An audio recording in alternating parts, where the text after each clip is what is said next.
किस चक्कर में पड़े हैं। खुदा के बंदो, खैर वाले को खैर मिल ही जाती है। किसी ने आके कहा था ख्वाजा निजामुद्दीन महबूब इलाही से कि मेरा पीर कामिल नहीं। फरमाया ये तो किसी कामिल को ही पता चलता, तूने तो खुद कामिल होने का दावा कर दिया, तुझे कैसे पता चला कामिल नहीं। अगर कुछ शरी गलती है, दीन का बागी है तो बता। अर्ज की हुजूर नहीं, कामिल नहीं। फरमाने लगे जा दौड़ जा, जाके उसी की नौकरी कर। तू अल्लाह की रिजा के लिए नौकरी कर, वो जाने और उसका रब जाने। तुझे रब की रिजा के लिए मेहनत करने पर अल्लाह अजर अता फरमाएगा। मन अहब्ब लिल्लाहि व अबग़द लिल्लाहि व अता लिल्लाहि व मना लिल्लाहि फ़क़द इस्तकमल अल ईमान औ कमा क़ाल नबी सल्लल्लाहु अलैहि वसल्लम, रवाहुल बुखारी व मुस्लिम।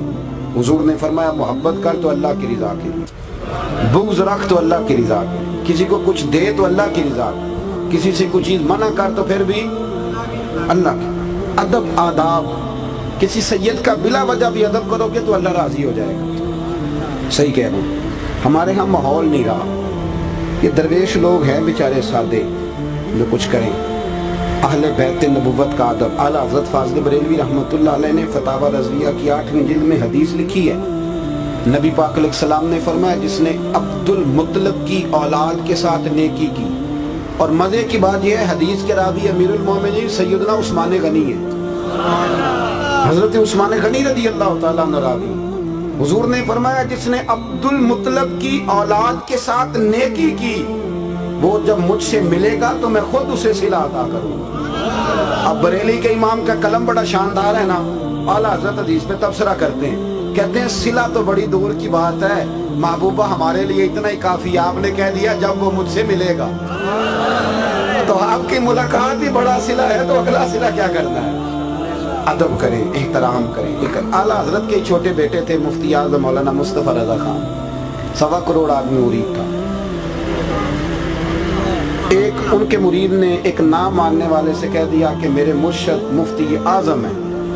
वो कहने लगा तुम्हारा सुन्नियों का तरीका है, जिसको भी कहते हो आज़म ही कहते हो, इमाम हो तो इमाम आज़म, हजरत हो तो आला हजरत, तुम्हारा तरीका है, अब मुफ्ती आज़म कह लो। कहने लगा नहीं वाकई मुफ्ती आज़म। कहने लगा चलो मेरे साथ चलो, मेरे सवाल का जवाब देंगे तो फिर मानूंगा ना। हजरत मुफ्ती आज़म के बैठक के 3 दरवाजे थे, एक घर खुलता था, एक मदरसे में और एक बाहर गली में। वो मुरीद साथ लेके आ गया, आप बैठे थे।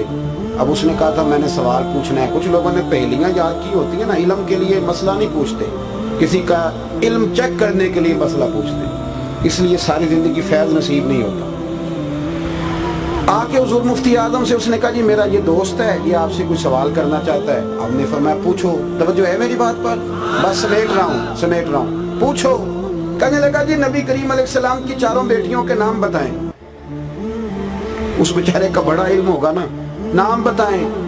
हजरत मुफ्ती आज़म उठे और जो दरवाजा घर खुलता था अंदर चले गए। तनकीद वाले मिनट लगाते हैं, तनकीद कर देते हैं। कहने लगा तू कहता था मुफ्ती आज़म, उन्हें तो 4 बेटियों के नाम नहीं आते, किताब देखने चले गए। अब वो मुरीद भी परेशान हो गया कि हजरत बात तो मुश्किल कोई नहीं थी। सैयदा ज़ैनब, सैयदा रुकैया, सैयदा उम्मे कुलसूम, सैयदा फातिमा ज़हरा रिज़वानुल्लाह ताला अलैहिम अजमईन, आप बता देते बात खत्म हो जाती। अंदर क्यों गए? सुनो दोस्तों बुजुर्गों के तरीके। थोड़ी देर गुजरी, थोड़ी देर के बाद हुजूर मुफ्ती आज़म वापस आए तो दाढ़ी से पानी के कतरे गिर रहे थे। फरमाने लगे मैं वुज़ू करने गया था, मैंने महबूब की बेटियों के नाम कभी बगैर वुज़ू ज़ुबान से अदा ही नहीं किया। मैं वुज़ू करने गया, बगैर वुज़ू के अदा, ये कैसे? ये अदाब था सादात का।